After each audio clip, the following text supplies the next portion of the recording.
fonctionne. On va rentrer même dans le détail sur les questions de pouvoir d'achat, sur les questions de sécurité, sur les questions internationales.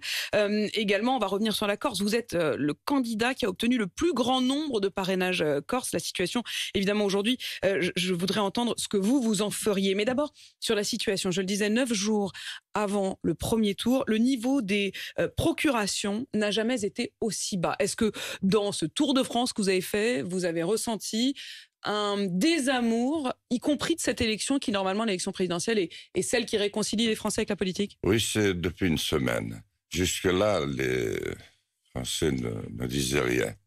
Bon, comme ils ne sont pas désagréables avec moi depuis 6 ou 7 ans, ils s'étonnaient simplement que je ne sois invité nulle part. Mais ils ne disaient rien. Là, ils disent ouvertement qu'ils n'iront pas voter. Pas plus pour moi que pour les autres. Comment vous pourriez les convaincre? Ça, c'est une affaire difficile. Non.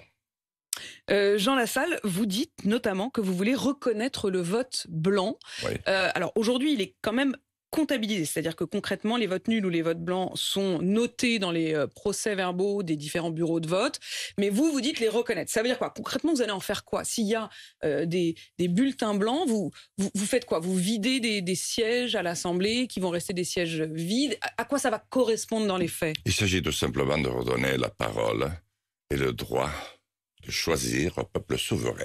Nous sommes le premier à l'avoir fait. Et ensuite à respecter la Déclaration des droits de l'homme et du citoyen, qui est certainement un des plus beaux textes qui ait été écrit, mais dont nous sommes très loin. Donc, pour ce faire, il faut que le vote blanc soit comptabilisé et qu'il figure sur le registre, au même titre que M. Lassalle. Non, il ne compte pas. Il est avec les enveloppes qui sont sans bulletin, vous voyez. Alors, on a le chiffre avec vous, mais au-delà de l'affichage, au-delà du fait de dire, bon, bah voilà, il y a tant de bulletins blancs, comment ça se manifeste? Qu'est-ce que ça change? Et ça change que M. Blanc peut être premier.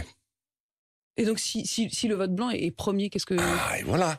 On va enfin commencer le débat qu'on aurait dû commencer, que vous auriez pu commencer avec moi. On relance la campagne, 2 ou 3 ans, au lieu de ne jamais m'inviter.